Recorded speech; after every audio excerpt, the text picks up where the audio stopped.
नमस्कार प्यारे विद्यार्थियों, आज हम लोग इस वीडियो के माध्यम से अपवर्तनांक के बारे में सीखेंगे। इसके पिछले वाले वीडियो में हमने सीखा था प्रकाश के परावर्तन और अपवर्तन के बारे में। परावर्तन हमने सीखा जिसमें प्रकाश किसी माध्यम में टकराता और पुनः उसी माध्यम में वापस लौट जाता। ये प्रक्रिया प्रकाश के परावर्तन में होती थी तथा अपवर्तन में प्रकाश एक माध्यम से दूसरे माध्यम में प्रवेश करता था। यदि दूसरा माध्यम सघन होता था तो प्रकाश की किरण अभिलंब की तरफ झुक जाती थी, और यदि विरल होता था तो प्रकाश की किरण अभिलंब से दूर हट जाती थी। तो हमने सीखा था प्रकाश के परावर्तन और अपवर्तन के बारे में। आज सीखेंगे हम अपवर्तनांक के बारे में। तो वीडियो स्टार्ट करने से पहले हम बता दें कि आप लोग रफ कलम साथ में लेके बैठें और जो भी समझ में ना आए उसको नोट करते चलें, और कमेंट बॉक्स में उसको पूछ सकते हैं। और वीडियो को 2 बार 3 बार देखा करें, बहुत ही आसानी से और बहुत ही बढ़िया से समझ में आएगा। चलिए अपवर्तनांक के बारे में हम स्टार्ट करते हैं। आप पहले ही अध्ययन कर चुके हैं कि जब प्रकाश की किरण तिरछी गमन करती हुई एक पारदर्शी माध्यम से दूसरे में प्रवेश करती है तो यह दूसरे माध्यम में अपनी दिशा परिवर्तित कर लेती है। किन्हीं दिए हुए माध्यमों के युग्म के लिए होने वाले दिशा परिवर्तन के विस्तार को अपवर्तनांक के रूप में भी व्यक्त किया जा सकता है, जो समीकरण 10.4 में दाएं पक्ष में प्रकट होने वाला स्थिरांक है। चलिए देखिए, इसको हम समझने का प्रयास करते हैं और अच्छी तरीके से। ठीक है, आप पहले ही अध्ययन कर चुके हैं कि जब प्रकाश की किरण तिरछी गमन करती हुई किसी पारदर्शी माध्यम, आप मान लीजिए एक आपके पास पारदर्शी माध्यम है, पारदर्शी माध्यम, यहाँ से प्रकाश की किरण तिरछी प्रतीत हुई और यहाँ पर जब पड़ी तो ये रहा आपका अभिलंब, अभिलंब रहा। ये अगर वायु है, ये माध्यम वायु, फर्स्ट माध्यम वायु और सेकेंड माध्यम कांच, तो ये वायु और कांच जो शीशा है,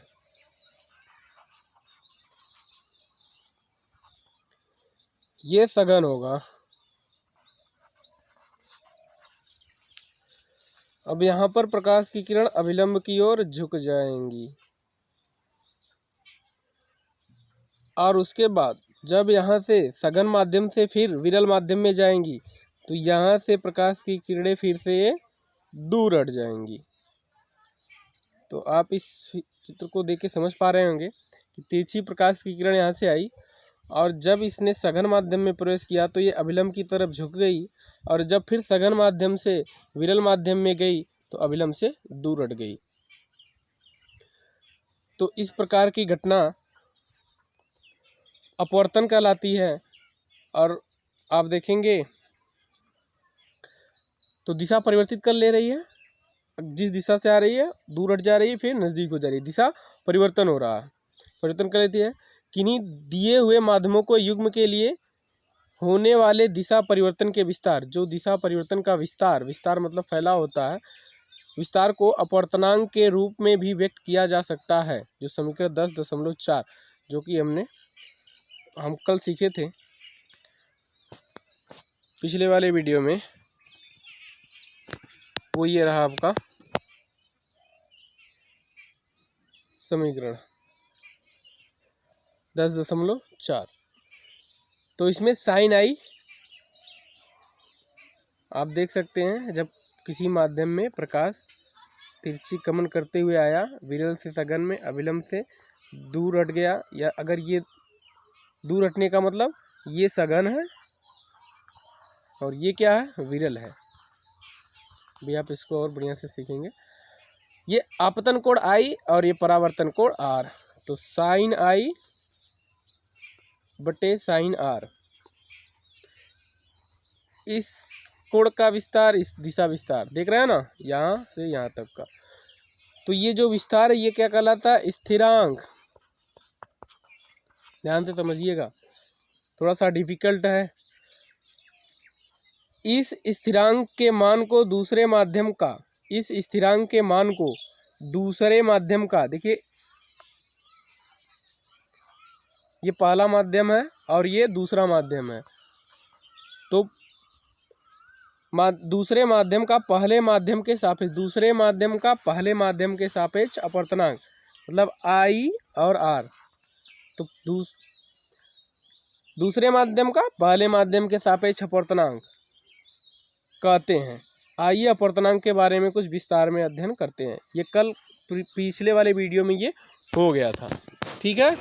तो चलिए देखते हैं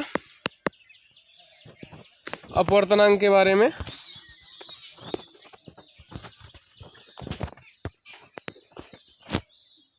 तो यहाँ पर देखिए किन्हीं दिए हुए माध्यमों के युग में होने वाले दिशा परिवर्तन को अपवर्तनांक कहते हैं। आइए देखिए, अगर दो आदमी हैं, मान लीजिए सापेक्षता का सिद्धांत समझा रहे हैं, इसको समझिएगा बढ़िया से। एक का भार जो है, दो लड़के हैं, एक का भार 10 किलो है और दूसरा का भार 15 किलो है। ध्यान से समझिएगा, एक 10 है, एक 15 है। अब यदि हम पहले का दूसरे के सापेक्ष देखें तो देखिएगा ध्यान से, और दूसरे का पहले के सापेक्ष, पहले का दूसरे के सापेक्ष, तो मतलब पहला दूसरे का पहले के सापेक्ष अपवर्तनांक हमने देखा यहाँ पर 10, ये देखिए 10/15 मतलब 10/15 हो जाएगा, ठीक है। और ठीक इसी का अपोजिट ये दूसरे का पहले के सापेक्ष हो गया। अब इसी को उल्टा कर दे तो पहले का दूसरे के सापेक्ष हो जाएगा। तो आप क्या पाएँ, देखिए इसको यदि काटेंगे तो 5 से काटेंगे 2 और 5 से काटेंगे 3, तो 2/3, ठीक। और इसको काटेंगे 3 और इसको काटेंगे तो 2, देखिए 2/3 और 3/2। ध्यान रहे, इसको ध्यान से समझिएगा। एक 10 किलो का, एक 15 किलो का, दो लड़के हैं इनने। यदि दूसरे का पहले के सापेक्ष देखा जाए तो 2/3, ठीक है। और यदि पहले का दूसरे के सापेक्ष देखा जाए तो 3/2, ठीक है ना, 12, जिसका सापेक्ष अपवर्तनांक ज्ञात करना चाहिए, जिसका विस्तार है। तो देखिए कैसे होगा। अब यदि हम यहाँ पर रखें 15 को, 3 × 5 = 15, 5 × 2 = 10, तो देखिए पहले का आ गया, ठीक है ना। इसको रखेंगे यहाँ पर तो ये 2 से कट जाएगा, 5 बार जाएगा और 5 × 3 = 15 हो जाएगा, ठीक है ना। तो ये थोड़ा मैथमेटिकल है, ठीक है ना। इसको समझिएगा ध्यान से, फिर से पीछे करके देखिएगा, समझ में आएगा। तो ये सापेक्षता का अपवर्तनांक कहलाता है, ठीक है ना। तो सापेक्षता का अपवर्तनांक यही कहलाता है। अब आगे देखिएगा क्या होता है। अपवर्तनांक को एक महत्वपूर्ण भौतिक राशि विभिन्न माध्यमों में प्रकाश के संचरण की अपेक्षित चाल, क्या समझे। अपवर्तनांक को एक महत्वपूर्ण भौतिक राशि विभिन्न माध्यमों में, अलग अलग माध्यमों में प्रकाश के संरक्षण की अपेक्षित चाल से संबंध किया जा सकता है, ठीक है। यह देखा गया है कि विभिन्न माध्यमों में प्रकाश अलग अलग चालों से संचरित होता है। निर्वात में प्रकाश की चाल होती है वह कितना होती है, 3 × 10⁸ मीटर प्रति सेकंड की चाल से चलता है। निर्वात में प्रकाश की चाल 3 × 10⁸ मीटर प्रति सेकंड। ये पूछता है, ये बहुविकल्पी में बहुत बार पूछता है, इसको याद रखिएगा कि निर्वात में प्रकाश की चाल, तो निर्वात में प्रकाश की चाल कितनी होती है, 3 × 10⁸ मीटर प्रति सेकंड, जो कि प्रकाश के किसी भी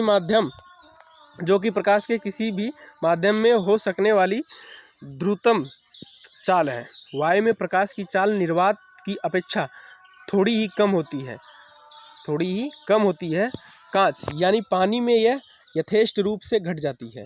दो माध्यमों के युग्म के लिए अपवर्तनांक का मान दोनों माध्यमों में प्रकाश की चाल पर निर्भर है, जैसा कि नीचे दिया गया है। देखिए नीचे क्या दिया गया है, देखते हैं।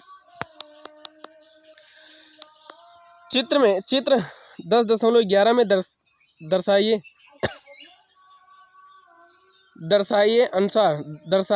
अनुसार एक प्रकाश की किरण पर विचार करें जो माध्यम 1 से माध्यम 2 में प्रवेश करती है। एक प्रकाश की किरण जो माध्यम 1, अभी जैसे माध्यम बताए, पहला माध्यम दूसरा माध्यम, तो पहले माध्यम से दूसरे माध्यम में प्रकाश की किरण क्या रहेगी, प्रवेश कर रही, एंट्री कर रही। मान लीजिए प्रकाश की चाल माध्यम 1 में V1 और माध्यम 2 में V2 है। माध्यम 1 में V1 और माध्यम 2 में V2 है। माध्यम 2 का माध्यम 1 के सापेक्ष अपवर्तनांक, माध्यम दो का माध्यम एक के सापेक्ष अपवर्तनांक माध्यम एक में प्रकाश की चाल तथा माध्यम दो में प्रकाश की चाल के अनुपात द्वारा व्यक्त करते हैं। इसे प्रायः संकेत n/1 से निरूपित करते हैं। इसे समीकरण के रूप में निम्न प्रकार व्यक्त करते हैं। ठीक है ना। तो देखिए समीकरण के रूप में व्यक्त कर रहे हैं माध्यम एक में प्रकाश की चाल बटे माध्यम दो में प्रकाश की चाल। तो दोनों के अनुपात में पहले माध्यम में प्रकाश की चाल और दूसरे माध्यम में प्रकाश v1 बटे v2। तो आप समझ पा रहे होंगे इसको, फिर से देख लेते हैं इसको। दर्शाए अनुसार जो 10.11 है हमारा चित्र में 10.11 में दर्शाए अनुसार एक प्रकाश की किरण पर विचार करें जो माध्यम एक से माध्यम दो में प्रवेश करती है। तो देखिए अभी हम यहाँ पर बना के दिखा दे रहे हैं ऊपर जाने से। अच्छा, एक माध्यम यहाँ पर दूसरा माध्यम यहाँ पर। माध्यम एक से माध्यम दो में एक प्रकाश की किरण है जो प्रवेश कर रही है। ठीक है ना। इसमें इसका चाल v1 है और जब इसमें ये प्रवेश करती है अविलंब की तरफ या सघन विरल जो भी होगी, दिशा परिवर्तित होगा, सघन होगी तो झुक जाएगी, विरल होगी तो हट जाएगी।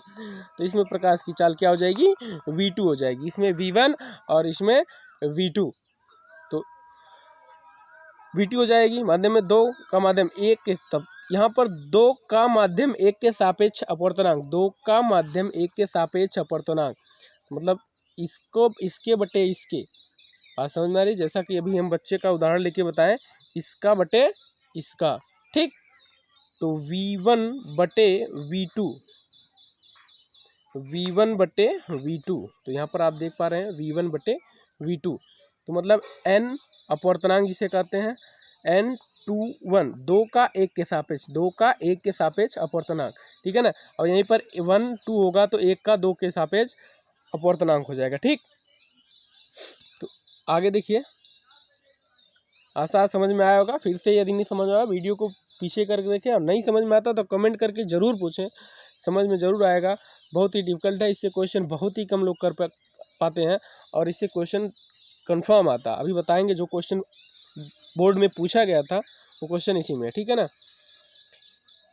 तो इस तरह के माध्यम से एक का माध्यम दो के सापेक्ष अपवर्तनांक n/1/2 के, देखिए उसी का एक का दो के माध्यम मतलब पहले दो और 1, तो यहाँ एक का दो के सापेक्ष हो जाएगा। तो माध्यम 1 का दो, माध्यम दो के सापेक्ष अपवर्तनांक, और यहाँ पर जब ये 1/2 रहेगा तो दो का एक के सापेक्ष अपवर्तनांक। समझ में आ रहा होगा आपको। तो आइए, यदि समझ में आया होगा आगे चलते हैं। अब देखिएगा यहाँ पर माध्यम एक निर्वात या वायु है। यदि माध्यम एक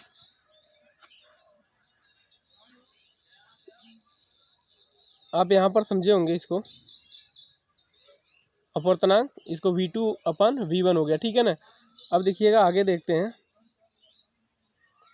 यदि माध्यम एक निर्वात या वायु है, निर्वात जहाँ पर वायुमंडल स्थित ना हो, यदि माध्यम एक निर्वात या वायु है तब माध्यम दो का अपवर्तनांक, ध्यान रहे इसको बढ़िया से समझिएगा। ये जो चीज़ है बहुत ही काम के, इसी पे क्वेश्चन पूछा था बोर्ड में, इसी चीज़ पे क्वेश्चन पूछा था, यही चीज़ पे। ठीक है ना। इसको ध्यान से देखिएगा। यदि माध्यम एक निर्वात या वायु है, मान लीजिए माध्यम एक, ये देखिए यहाँ पर बना भी है, आपके सामने चित्र भी रखा गया, बनाया गया है, किताब में है।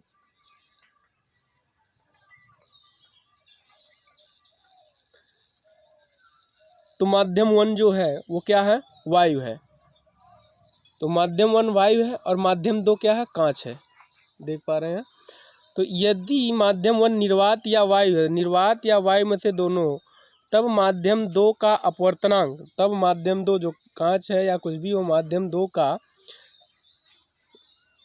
का अपवर्तनांक निर्वात के सापेक्ष माना जाता है। तो माध्यम 2 का जो अपवर्तनांक है, यदि वायु हो या निर्वात हो तो वो निर्वात के सापेक्ष माना जाता है। किसके सापेक्ष माना जाता है, निर्वात के सापेक्ष माना जाता है। यह माध्यम का निरपेक्ष अपवर्तनांक कहलाता है। तो आप निरपेक्ष अपवर्तनांक किसे कहते हैं, आप समझ गए होंगे कि निरपेक्ष अपवर्तनांक किसे कहते हैं। यदि पहला माध्यम क्या हो, वायु या निर्वात हो, तो दूसरे माध्यम जो है वो निर्वात के सापेक्ष माना जाता है, इसे निरपेक्ष अपवर्तनांक कहते हैं। यह केवल n2 से निरूपित किया जाता है, यह केवल n2 ये नहीं। जैसे अब देखिए यहाँ पर n2 का मतलब ये है कि इसी माध्यम को, जैसे कांच है ग्लास, तो इसको Ng ग्लास इसी से प्रवृत्ति, अगर ऊपर का माध्यम जो पहला माध्यम है वो निर्वात या कांच है तभी ये कंडीशन लागू होगा। यदि ऊपर का माध्यम कांच होगा और नीचे के माध्यम कोई दूसरा होगा तब नहीं होगा। पहला माध्यम हमेशा क्या होना चाहिए, निर्वात या वायु, तभी ये कंडीशन लागू होगा। ठीक, चलिए तो अब देखेंगे। और अपवर्तनांक की परिभाषा ऊपर दिया गया था, वहाँ से आप देख सकते हैं। जब एक माध्यम से दूसरे पारदर्शी माध्यम में प्रकाश की किरणें प्रवेश करती हैं तो वह अपने दिशा विस्तार करती हैं, जो उनका दिशा होता है उस दिशा का विस्तार होता है, तो उसी को क्या कहते हैं, अपवर्तनांक कहते हैं। तो आपको जो पढ़ाया जाता है उसी में से आप परिभाषा बना सकते हैं और नोट्स बना के लिख सकते हैं। ठीक है, कोई भी दिक्कत हो तो हम हमेशा तैयार है बताने के लिए। अच्छी बात है, कुछ लोगों ने पूछा भी था सवाल, और 5-7 लोगों ने पूछा था, सबका जवाब गया है। और इस वीडियो के माध्यम से कुछ लोगों का सवाल का जवाब दिया जा रहा है, तो आप इसको बढ़िया से देखिएगा और नोट्स बनाते रहिएगा। ठीक है ना, तो चलिएगा इसको देखिएगा। तो कहलाता केवल n2 से निरूपित किया जाता है यदि वायु में प्रकाश की चाल c है।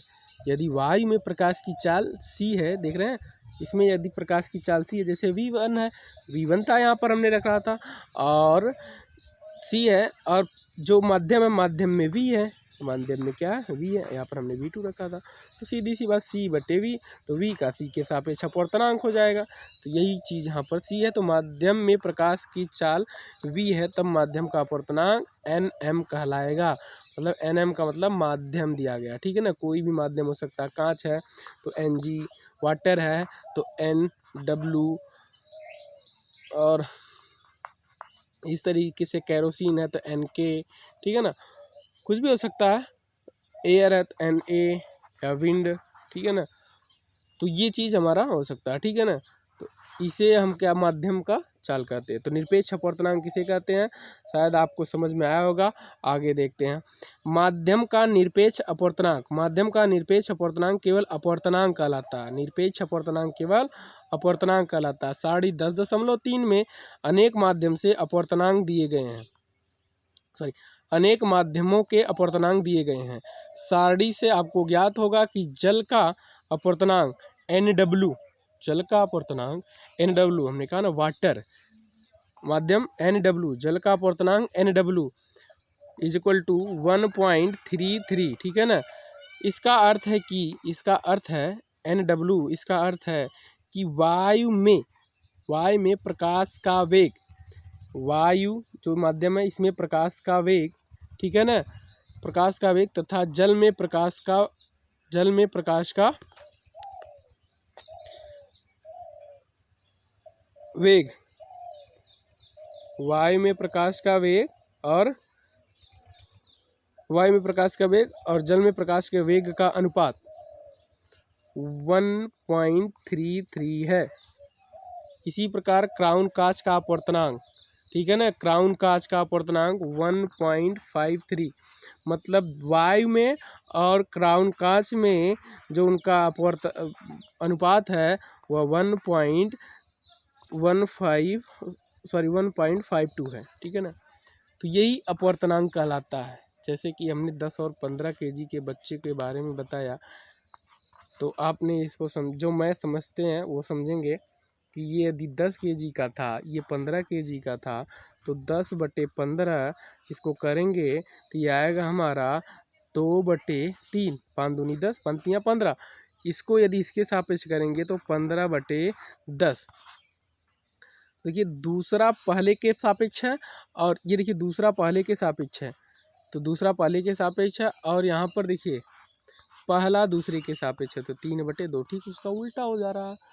तो यहाँ पर आप मान रखिए, इसको यहाँ पर रखेंगे, देखिए क्योंकि दूसरा पहले के सापेक्ष, दूसरा यहाँ पर दूसरे को पहले दूसरा रखा जाएगा, 3×5 = 15, 5 दूनी 10, यही चीज़ आ रहा है। ठीक है ना, यहाँ पर पहला दूसरे के सापेक्ष, यहाँ पर पहला रखेंगे, पहली बात आ रहा है, तो 5 दूनी 10, 5 3 15, यही चीज़ हमारा आ रहा है।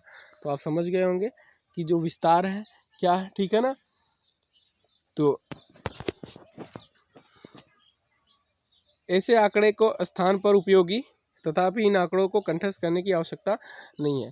यहाँ पर करा कंठस्थ करने की आवश्यकता नहीं है, लेकिन आप इसको याद रखेंगे तो आपको सवाल लगाने में आसानी होगा, उच्च क्लास में आपको दिक्कत नहीं होगी। और यहाँ पर अभी जो नीचे क्वेश्चन दिया रहेगा उसको आसानी से कर पाएंगे।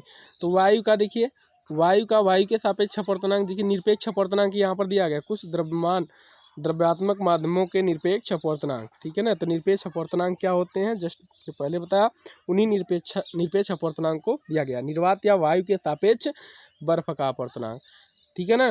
क्या है, जल का अपवर्तनांक, एल्कोहल का, किसके, निर्वात और वायु के सापेक्ष हो रहा, केरोसिन का, संगलित क्वार्टर्स का, तारपीन के तेल का, कनाडा बासलम का, ठीक है ना। ये देखिए खनिज पदार्थ है कुछ, इनके अपवर्तनांक दे रहे हैं, ठीक है ना, दिए हुए हैं। और इस सारणी का अध्ययन आपको करना, ठीक है। तो सारणी 10.3 से नोट कीजिए कि यह आवश्यक नहीं है कि, इसको ध्यान से समझने का प्रयास करिएगा। सारणी 10.3 से नोट कीजिए कि यह आवश्यक नहीं कि प्रकाशिक सघन माध्यम का द्रव्यमान घनत्व भी अधिक होगा। द्रव्यमान घनत्व, जैसे कि प्रकाशित द्रव्यमान घनत्व की बात की जाए, जैसे यदि पानी में यदि तेल डाला जाए तो वो ऊपर पौड़ता रहता है, ठीक है ना, वो उसके नीचे बैठता नहीं। द्रव्यमान घनत्व के बारे में, एक ही स्क्वायर एरिया में, ठीक है ना, कितना उसका भार है, ठीक है ना, कितनी जगह वह लेता है, घनत्व के बारे में 9th क्लास में आपको बढ़िया से बताया गया था। दाब घनत्व, ठीक है ना, आप उसको बढ़िया से देख सकते हैं और वहाँ से समझ सकते हैं, ठीक है। तो द्रव्यमान घनत्व भी अधिक हो, उदाहरण के लिए केरोसिन जिसका अपवर्तनांक जल से अधिक है। आप ऊपर देखेंगे तो इसमें देखिए केरोसिन आपके पास है, केरोसिन आप यहाँ पर देख पा रहे होंगे, केरोसिन आपके पास है और यहाँ पर जल है। जल 1.33 अपवर्तनांक है और केरोसिन का 1.44 अपवर्तनांक है, ठीक है ना, किसके, वायु या जल के सापेक्ष। तो यहाँ पर करा केरोसिन जिसका अपवर्तनांक जल से अधिक है, जल के सापेक्ष प्रकाशिक सघन है, जल के सापेक्ष प्रकाशिक सघन है। जो केरोसिन है वह जल के सापेक्ष प्रकाशीय सघन है, यद्यपि इसका द्रव्यमान घनत्व जल से कम है। जो केरोसिन का द्रव्यमान घनत्व है वो जल से कम है, लेकिन जो प्रकाशिक है, ये देखिए विरल है और ये सघन माध्यम है। ये विरल माध्यम आपका हो जाएगा और ये क्या हो जाएगा, सघन माध्यम हो जाएगा। जल के सापेक्ष प्रकाशिक सघन है, देख रहे हैं ना, प्रकाशिक सघन जल के सापेक्ष। तो जल के सापेक्ष कौन सघन है, ये देखिए आपका केरोसिन। तो इतनी आसानी से प्रकाश उसमें से रिफ्लेक्ट नहीं कर पाएगा जितना कि जल से कर जाएगा, लेकिन इसका जो घनत्व है, द्रव्यमान घनत्व, वह केरोसिन से कम है।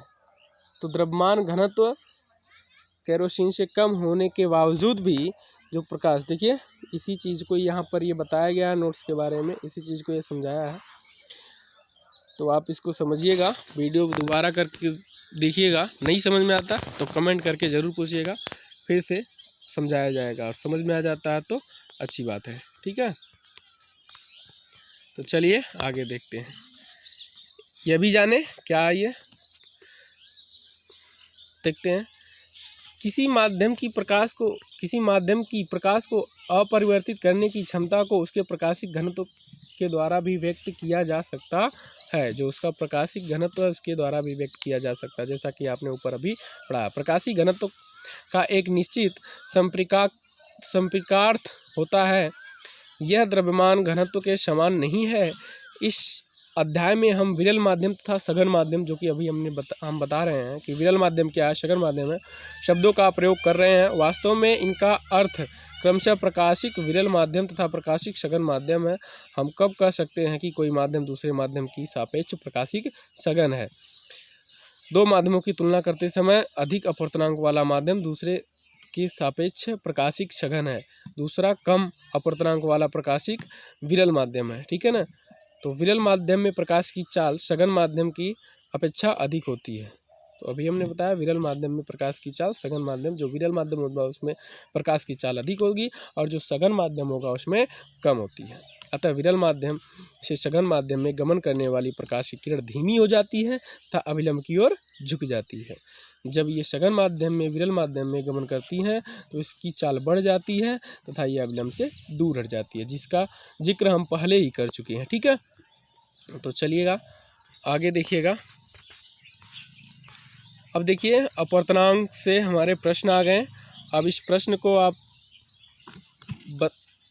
लगाएंगे, ठीक है ना, करेंगे, करके दिखाएंगे। चलिए, विज्ञान के कुछ स्टूडेंट इसको करने में असमर्थ रहेंगे, मुझे लगता है ऐसा, क्योंकि थोड़ा सा डिफ़िकल्ट है। तो आइए इसको हम बताते हैं इस प्रश्न को, और सब प्रश्न जो बता रहे हैं इसका नोट्स आप तैयार करिएगा ज़रूर, ठीक है ना। तो प्रश्न क्या है आप देखिएगा। प्रश्न हमारे सामने है कि वायु में गमन करती प्रकाश की एक किरण जल में तिरछी प्रवेश करती है, क्या प्रकाश किरण अभिलंब की ओर झुकेगी या अभिलंब से दूर हटेगी। तो ये तो थोड़ा सा एकदम सिंपल लॉजिक है। वायु में गमन करती हुई, तो वायु से जब जल में प्रवेश करेगी तो सीधी बात है कि वायु क्या है, आपका विरल है, विरल माध्यम, ठीक है ना, और जल क्या है आपका सघन माध्यम। तो जब सीधी सी बात है विरल से सघन में प्रवेश करेगी तो वह अभिलंब की ओर झुक जाएगी।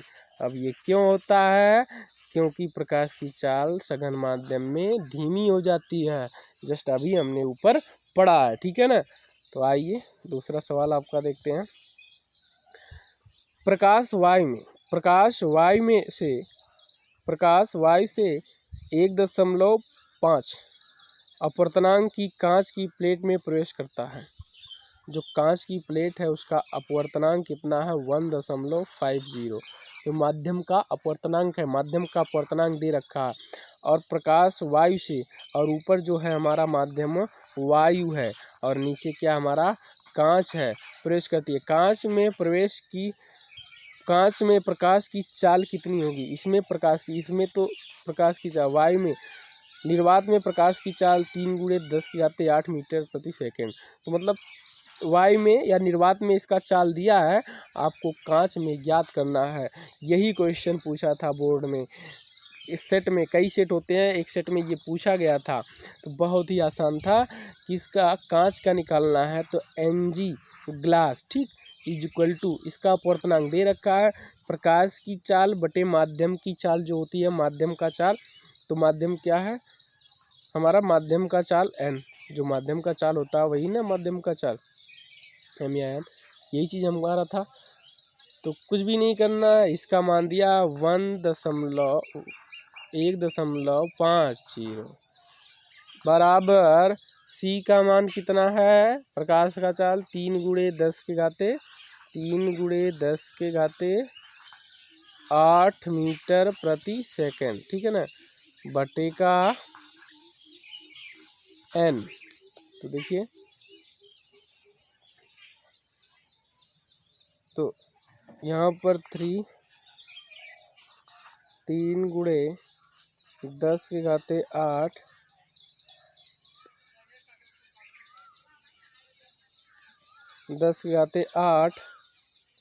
मीटर प्रति सेकेंड बटे का 1.5 =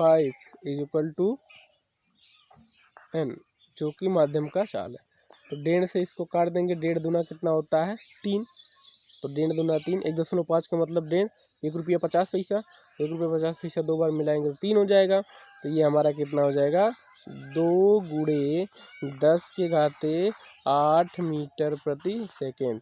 तो माध्यम में जो प्रकाश की चाल होगी 2 × 10⁸ मीटर प्रति सेकेंड। तो आपको समझ में आया होगा, ठीक है ना। सवाल को फिर से आप वीडियो को रिवाइज करके देखिएगा, पीछे करके देखिएगा, ठीक है ना। आगे दे रखा है कि सारणी 10.3 से अधिकतम प्रकाशित घनत्व के माध्यम को ज्ञात कीजिए, न्यूनतम प्रकाशित घनत्व के माध्यम को भी ज्ञात कीजिए। तो जो सारणी है उससे अधिकतम और न्यूनतम ज्ञात करना है।